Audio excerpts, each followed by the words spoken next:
तो आज की वीडियो में स्टार्ट करेंगे फिजिकल फीचर ऑफ इंडिया जो सेकंड चैप्टर है ज्योग्राफी क्लास 9th एनसीईआरटी का। और इसमें हम दोनों लैंग्वेज में डिस्कस करते हैं, हिंदी और इंग्लिश। सभी टॉपिक को एक एक वर्ड को अच्छे से एक्सप्लेन किया जाता है दोनों भाषाओं में। साथ में मैपिंग और इसके अंदर जो डाटा डू यू नो और छोटे मोटे जो क्वेश्चन दिए हुए हैं, साथ में एक्सरसाइज के सारे क्वेश्चन अच्छे से कवर किए जाते हैं। और इसको 9th के ज्योग्राफी को मैंने स्टार्ट किया, इसको कंप्लीट करने के बाद अदर सब्जेक्ट को भी मैं कंप्लीट करवाऊँगा। अगर आपको ये अच्छा लगता होगा वीडियो तो प्लीज़ इसको लाइक कीजिए, शेयर कीजिए, चैनल को सब्सक्राइब कीजिए। और आज के रिमेनिंग टॉपिक्स की तरफ बढ़ते हैं।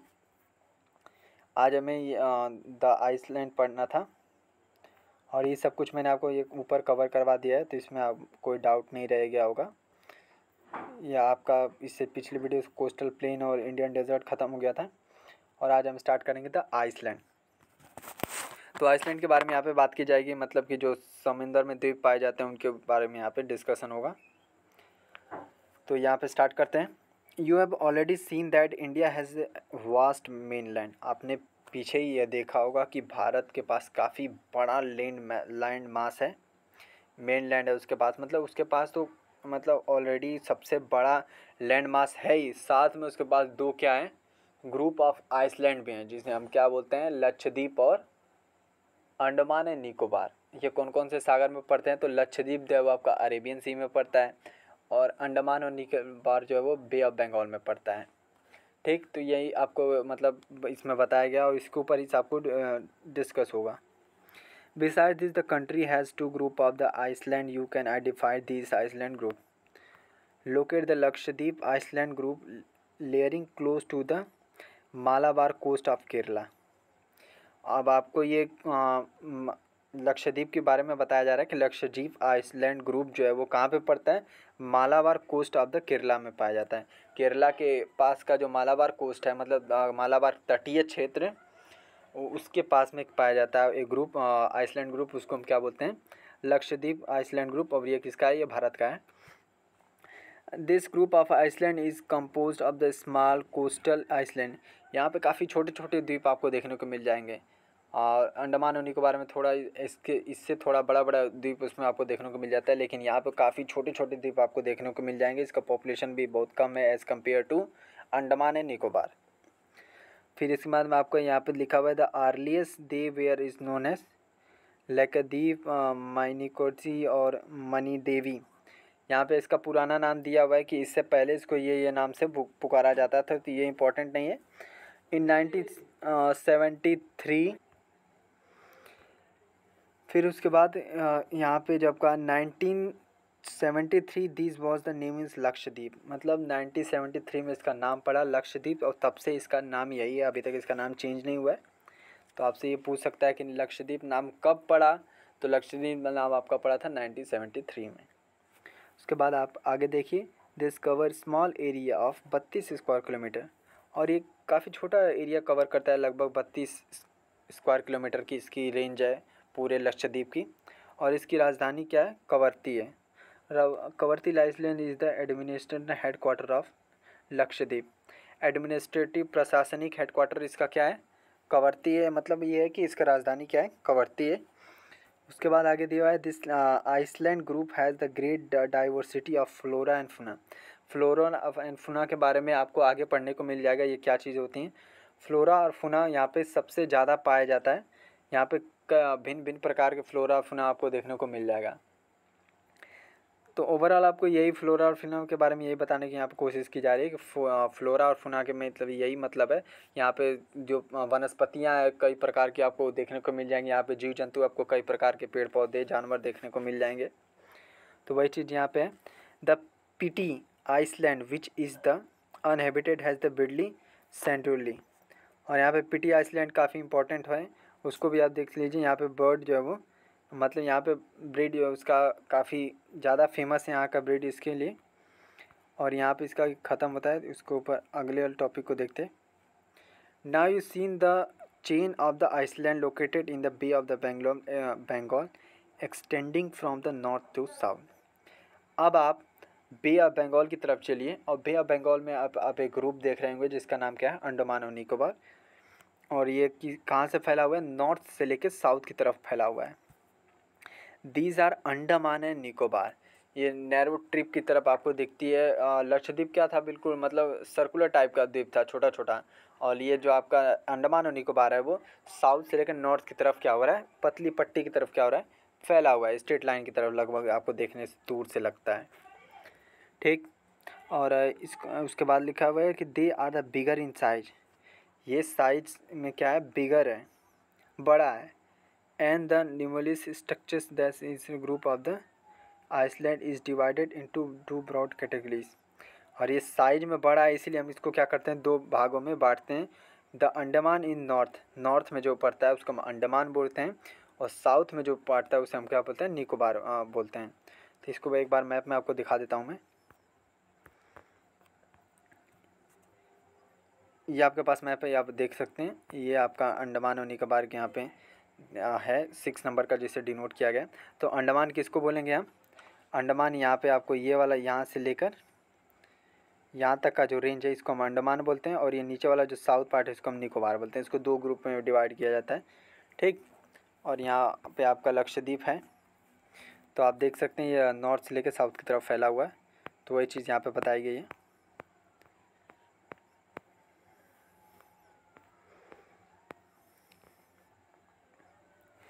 It is believed that these islands are the elevated portion of the submarine mountains.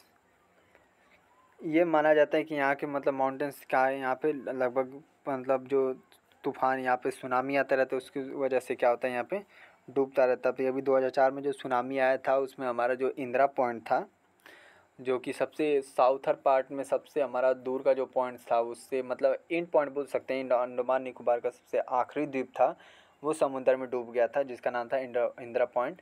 और इस सुनामी की वजह से 2004 में डूबा था। तो ये चीज़ भी आगे आपको देखने को मिल जाएगा, तो आप इससे भी याद रख सकते हैं इसको।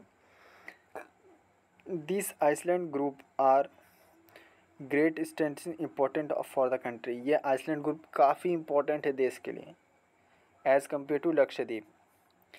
आपको मतलब यहाँ पे डिफेंस की वजह से भी ये काफ़ी इंपॉर्टेंट है, क्योंकि हिंद महासागर में पड़ता है, तो यहाँ से हिंद महासागर को अच्छे से इंडिया कंट्रोल करता है। तो अंडमान और निकोबार काफ़ी इंपॉर्टेंट है इंडिया के लिए। और this is the great diversity of flora and fauna. यहाँ पे भी ग्रेट डाइवर्सिटी आपको देखने को मिल जाएगा फ्लोरा एंड फौना का। In the group of the island, यहाँ पे ग्रुप के आइसलैंड जो है उनमें आपको फ्लोरा एंड फौना ज़्यादा देखने को मिल जाएगा। This island lies close to equator. ये इक्वेटर के पास में है, तो यहाँ पे ज़्यादातर इक्वेटर से पास के मतलब ये समझ सकते हैं कि इक्वेटर से पास जो भी मतलब क्षेत्र पाया जाता है वहाँ पे सर्वाधिक क्या होता है, गर्मी होता है, क्योंकि वहाँ पे सूरज की किरणें जो है वो बिल्कुल स्ट्रेट लाइन में सामने सामने पड़ती हैं, बिल्कुल फ्रंट में पड़ती हैं। तो इसीलिए वहाँ पे ज़्यादा मतलब रोशनी होगी, ज़्यादा किरणें पड़ेंगी, तो वहाँ पे ज़्यादा हीट होगा। वहाँ पे लोग क्या होंगे, काले पाए जाएंगे। वहाँ के जो फ्लोरा फौना वहाँ पे ज़्यादा होगा, बारिश भी वहाँ पे ज़्यादा पाएगा। तो ये आपको ज्योग्राफी में आगे पढ़ने को और मिल जाएगा, तो ये इसको मतलब डिस्कस नहीं करेंगे अभी। और इसके बाद आपका यहाँ पे दिया हुआ है and the experience equator climate and has the thing forest. और यही कारण है कि अब यहाँ पे बारिश ज़्यादा होगी, मैंने आपको बताया था। और ये क्यों होगी ये आपको आगे पढ़ने को मिलेगा। अभी आप यही याद रखिए कि इक्वेटर के पास जो भी क्षेत्र होंगे वो क्या होंगे, वहाँ पे ज़्यादा हीट होगी, वहाँ पे ज़्यादा सूरज की रोशनी पहुँचेगी, वहाँ पे ज़्यादा बारिश भी होगी। अब बारिश ज़्यादा होगी तो क्या होगा, चौड़ाई में खूब खूब लंबे लंबे क्या होंगे, खूब चौड़े चौड़े मोटे मोटे फॉरेस्ट वहाँ पे फॉर्मेशन होगा उनका। तो यहाँ आपका जो ये द्वीप है ये काफ़ी जंगलों से भरा पड़ा है, क्योंकि ये क्या है, इक्वेटर के पास पाया जाता है। इसके बाद आपका लिखा हुआ है कि the India only active volcano is found is barren in island in the Andaman और निकोबार। अंडमान और निकोबार में आइसलैंड जो पाया जाता। तो आपसे क्वेश्चन ये पूछ सकता है कि इंडिया का कौन सबसे एक्टिव वॉल्केनो है। मतलब एक्टिव वॉल्केनो का मतलब ये कि जो हाल ही में विस्फोट होने वाला है या हो रहा है धीरे धीरे, उसको हम एक्टिव वॉल्केनो बोलते हैं। तो इंडिया का सबसे एक्टिव वॉल्केनो जो है वो अंडमान और निकोबार में ही पाया जाता है। उसका नाम क्या है, बरीन। यहाँ पे आपको ये नाम याद रखना पड़ेगा, ये काफ़ी इंपॉर्टेंट हो जाता है। ऐसी मतलब कंपटीशन में भी काफ़ी पूछा जाता है, और एग्ज़ाम के लिए भी आपको ये काफ़ी इंपॉर्टेंट है। तो ये चीज़ आप कवर याद रख सकते हैं।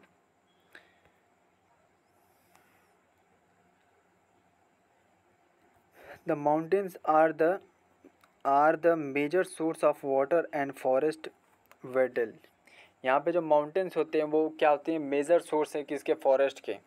और वहाँ की मतलब जो पानी वहाँ पे पाया जाएगा वो माउंटेन्स की वजह से आएगा। माउंटेन्स का मतलब ये है कि माउंटेन्स से जो पानी, अब क्या है माउंटेन्स जो वो क्या मतलब एक हाइट पे होगा, और हाइट से क्या होगा, पानी नीचे की तरफ आता है तो वो आके इकट्ठा होगा, वो एक रिवर का फॉर्मेशन करेगा, ठीक। और वहाँ के आसपास में भी आपको फ्लोरा रफोना ज़्यादा देखने को भी मिल जाएगा। तो वही चीज़ यहाँ पे आपको बताई गई है। The northern plain are the granaries of the country, और northern plain are the granaries of the country यहाँ पे है। They provide the base for the earliest civilisation, मतलब इस समय का जो सिविलाइजेशन जो सभ्यता है उसके लिए क्या पे बेस है यहाँ पे अंडमान और निकोबार में, ठीक। This plateaus is the storehouse of minerals, और यहाँ पे माउंटेन्स हैं और बारिश भी हो रही है, तो ये बहुत आज से तो हो नहीं रही है, बहुत पहले से हो रही है, तो यही कारण है कि यहाँ पे क्या होगा, मिनरल्स भी मिलेगा। तो यहाँ पे आपको मिनरल्स भी मिल जाता है अंडमान और निकोबार में, which has play a curious role for the industrialisation of the country. तो इंडस्ट्रियलाइजेशन मतलब यहाँ पे आपको मतलब व्यापार की नज़र से भी, और मतलब यहाँ के जो मिनरल्स पाए जाएंगे, तो मिनरल्स मिलने की वजह से कंट्री के लिए काफ़ी इंपॉर्टेंट द्वीप है एज़ कम्पेयर टू लक्षद्वीप, क्योंकि लक्षद्वीप से यहाँ पे मतलब कंपेयर किया जाता है, यहाँ पे माउंटेन्स मिलेंगे, और माउंटेन्स मिलेंगे तो यहाँ पे पानी इकट्ठा होगा, पानी इकट्ठा होने की वजह से रिवर का फॉर्मेशन होगा, रिवर का फॉर्मेशन होगा तो फ्लोरा एंड फुना पाया जाएगा, और फ्लोरा और फुना पाया जाएगा तो यहाँ पे मिनरल्स भी पाए जाएंगे। तो वही चीज़ यहाँ पे बताई गई है। उसके बाद यहाँ पे आपका लिखा हुआ है कि द कोस्टल रीजन, इसके कोस्टल रीजन जो है मतलब अब अंडमान और निकोबार के तटीय क्षेत्रों के बारे में बात कर रहा है। Island group provide site for the fishing and port activity. यहाँ पे पोर्ट एक्टिविटी, यहाँ पे मतलब यहाँ पे आपका पोर्ट एक्टिविटी के लिए भी और फिशिंग के लिए ये मतलब काफ़ी महत्वपूर्ण क्षेत्र माना जाता है। यहाँ पे फिशिंग भी अच्छी होती है, यहाँ पे पोर्ट भी बनाया जाता है। तो यही चीज़ आपको यहाँ पे बताई गई है। तो फिर उसके बाद thus the diverse physical feature of the land has minimal possibility of the development, और यहाँ पे काफ़ी पॉसिबिलिटी है डेवलपमेंट के लिए, क्योंकि यहाँ पे मिनरल्स हैं, फ्लोरा एंड फुना है, रिवर्स है, फॉरेस्ट है, तो लगभग सब कुछ यहाँ पे ऑलमोस्ट पाया जाता है जो एक कंट्री के लिए होनी चाहिए।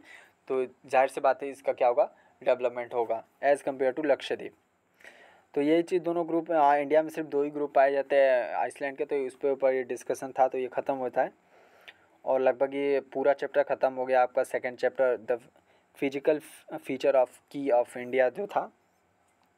सॉरी एक बार देख लेता हूँ मैं, फिजिकल फीचर ऑफ इंडिया। तो फिजिकल फीचर ऑफ इंडिया ये ख़त्म होता है सेकंड चैप्टर आपका ज्योग्राफी, और इसमें मैंने एक एक टॉपिक को, एक एक वर्ड को, एक एक मैप को, फ़ोटो को अच्छे से एक्सप्लेन किया है वह दोनों लैंग्वेजेस में। तो अब मुझे कोई नहीं लगता है कि इसमें किसी बच्चों को दिक्कत होता होगा या होगा। तो ये ख़त्म होता है चैप्टर। इसके बाद हम एक्सरसाइज इसका करेंगे, इसके बाद एक्सरसाइज करने के बाद हम इसका थर्ड चैप्टर स्टार्ट करेंगे। तो आज के लिए इतना है। अगर आपको ये वीडियो अच्छा लगा हो तो प्लीज़ इसे लाइक कीजिए, शेयर कीजिए, चैनल को सब्सक्राइब कीजिए, और आज को यहीं छोड़ते हैं, कल स्टार्ट करेंगे इसका एक्सरसाइज। और यहाँ पे मैं ज्योग्राफी कंप्लीट करने के बाद अदर सब्जेक्ट भी इसका उठाऊँगा, और लगभग आपका ज्योग्राफी 10 दिन या 15 दिन के अंदर कंप्लीट हो जाएगा 9th का।